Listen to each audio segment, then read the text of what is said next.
जहाँ जो कश्मीर में हो रहा है, जो यहाँ पकड़ दकड़ का माहौल है, जो यहाँ पर क्रैक डाउन्स हो रहे हैं, जो यहाँ पर रोज NIA और दूसरी एजेंसी SIA SUI पता नहीं क्या क्या एजेंसीज है, उनके छापे डाले जा रहे हैं, जिस तरह स्कूलों को बंद किया जा रहा है 10 दिन के लिए, जिस तरह दुकानदारों को ये बताया गया है कि आप अपनी दुकानें खुली रखेंगे, एवरीबडी इज बीइंग थ्रेटेन्ड। तो ऐसे में आप G20 में जम्मू कश्मीर को एक ट्रॉफी की तरह पेश करना चाहते हो। देखो जी, जम्मू कश्मीर में सब कुछ ठीक ठाक है, और आप भी लोग जानते हैं, मैं भी जानती हूँ कि जम्मू कश्मीर में क्या ठीक है। बदकिस्मती से बीजेपी जमात ही नहीं बल्कि बीजेपी की सरकार ऐसी फिल्मों को प्रमोट करती है जो सोसाइटी में नफरत फैलाते हैं, जिसका हमने नतीजा परसों जम्मू मेडिकल कॉलेज में देखा, जहां लड़के लहू लुहान कर दिए गए, खून से वो लथपथ थे, जख्मी हो गए। और मसला यही था कि जो केरला स्टोरी की फिल्म की बात, उसके ऊपर बहस हुई थी। तो ये जमात ही नफरत फैला रही है, जमात ही चाहती है लोगों को लड़ाना। और इसके बारे में पहले कश्मीर फाइल्स और अब ये केरला लव स्टोरी जो भी कुछ है, तो ये तो मुझे लगता है कि जो कर्नाटका के लोगों ने इसमें अक्लमंदी दिखाई, तो पूरे मुल्क को इसमें अक्लमंदी दिखाने की जरूरत है। मैम, पॉलिटिकल पार्टी अब आहिस्ता सुप्रीम कोर्ट का दरवाजा खटखटा रही है। यहाँ पे इलेक्शन कमीशन ऑफ इंडिया क्यों चुनाव नहीं कर रहा है? क्या PDP भी सुप्रीम कोर्ट पहुंचेगी PCI को इस विराट के?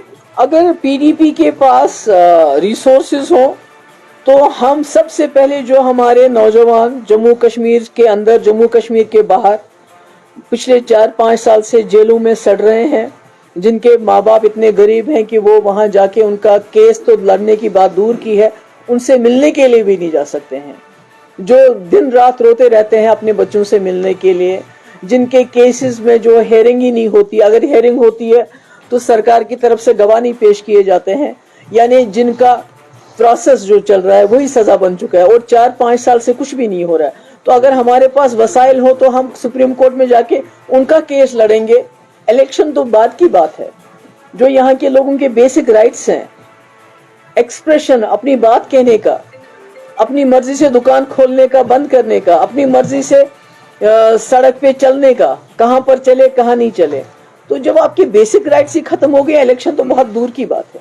का मानना है कि 32 साल के बाद मौलवी फारूक के कातिलों को मुबैना तौर पर गिरफ्तार किया गया है, और मौलवी फारूक साहब को जो है, उमर फारूक साहब को पिछले 5 साल से हाउस अरेस्ट रखा गया है। कश्मीरी पंडित कहते हैं कि 90 में हमारे कुछ लोगों की मौत जो वाक़या हुई, उसमें भी ऐसी केसेस को नहीं। देखिए, अगर कोई मुलविस है, अगर मौलवी फारूक साहब के जिन्होंने उनको शहीद किया है उनको पकड़े, या जिन्होंने हमारे कश्मीरी जो पंडित भाई हैं उनकी हलाकतें हुई हैं उनको पकड़े, उसके तो खिलाफ कोई नहीं है। मगर मैं ये पूछना चाहती हूँ कि जो कश्मीरी पंडित यहाँ 30 साल से रह रहे थे, जिन्होंने कश्मीर नहीं छोड़ा था, आज वो जम्मू क्यों भाग गए हैं? ये कौन से हालात हैं? अगर उमर फारूक साहब जिनके वालिद को शहीद किया गया तो वो हाउस अरेस्ट में है, उनके पीछे एजेंसीज क्यों लगी हुई हैं?